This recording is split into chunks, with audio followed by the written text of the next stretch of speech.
আসসালামু আলাইকুম রাহমাতুল্লাহ। প্রিয় বন্ধুরা, আশা করছি আপনারা সকলেই ভালো আছেন। আমাদের কাছে প্রশ্ন এসেছে, জান্নাতে পুরুষরা হুর পেলে নারীরা কি পাবে?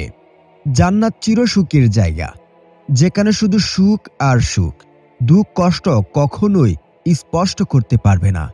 যখন মন চাইবে তখন সে তা পেয়ে যাবে। মনের আশা ও আকাঙ্ক্ষা কিছুই বাকি থাকবে না। যখন যেটা ইচ্ছা করবে সঙ্গে সঙ্গে আল্লাহ তাআলা পূরণ করে দেবেন। আবু হুরায়রা রাদিয়াল্লাহু থেকে বর্ণিত একটি হাদিসে রয়েছে, জান্নাতের কোনো অবিবাহিত থাকবে না। মুসলিম ৭৩২৫ নম্বর হাদিস। কেউ একা থাকবে না, সবার সঙ্গী থাকবে।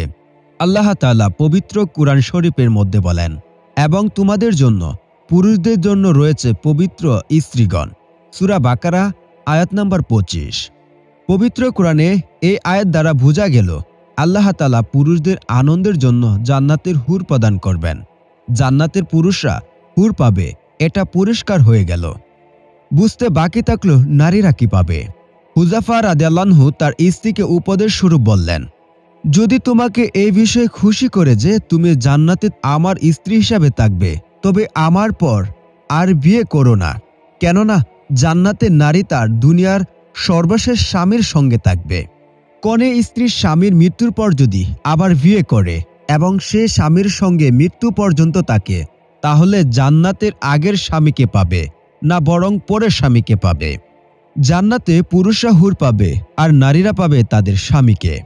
কিন্তু কারো যদি বিয়ে না হয়, এমন নারী জান্নাতে অবিবাহিত পুরুষ পছন্দ মতো বিয়ে করতে পারবে।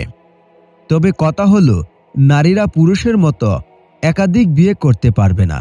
নারীদের জন্য একাধিক বিয়ে করা দারুণ অপমানজনক। নারীর আত্মসম্মান রক্ষার্থে পৃথিবীতে যেমন একজনকে স্বামী হিসেবে গ্রহণ করতে পারবে, তেমনি জান্নাতে একজন কেবলই স্বামী হিসেবে গ্রহণ করতে পারবে।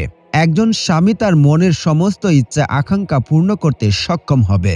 তার আর কোনো চাহিদা বাকি থাকবে না।